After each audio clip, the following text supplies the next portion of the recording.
मैं जब भी पराठा बनाती हूँ कोशिश करती हूँ कि थोड़ा डिफरेंट तरीके से ही बनाऊँ।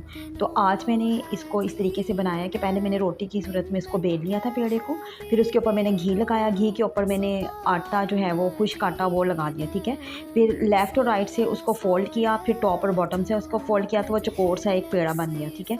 दोबारा से उस पेड़े को जब हम शेप देंगे यानी कि उसको बेलेंगे तो वो ये चौकोर सा जो है ये पराठा बन जाएगा। और इस तरीके से आप बना के देखिए, बहुत ही क्रिस्पी, बहुत ही टेस्टी बनता है और सॉफ्ट भी होगा। तो ये इतना टेस्टी पराठा बना था कि मैंने कहा कि मैं दोबारा भी बनाऊँगी तो इसी तरीके से ही बनाऊँगी।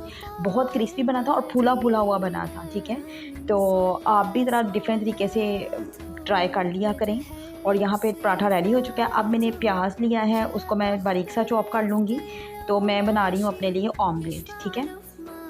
आप चाहें तो आप इसमें शिमला मिर्च भी बारीक चॉप करके डाल सकती हैं और बंद गोभी भी, लेकिन मैं यहाँ पे प्याज, हरी मिर्च और टमाटर का इस्तेमाल करूँगी। छोटे साइज़ का प्याज लिया है, उसको बारीक सा काट लिया है। 2 हरी मिर्चें मैंने यूज़ की हैं, उनको भी मैंने बारीक सा काट लिया है और एक छोटा सा टमाटर मैं इसमें इस्तेमाल करूँगी, ठीक है।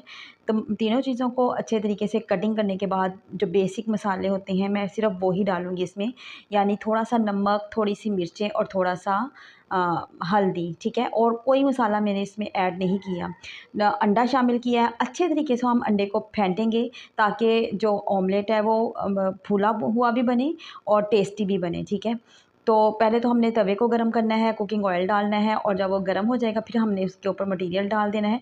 जब किनारे अच्छे तरीके से सेट हो जाएँगे तो हम इसको पलटेंगे, ठीक है। इस तरीके से अंडा टूटेगा नहीं।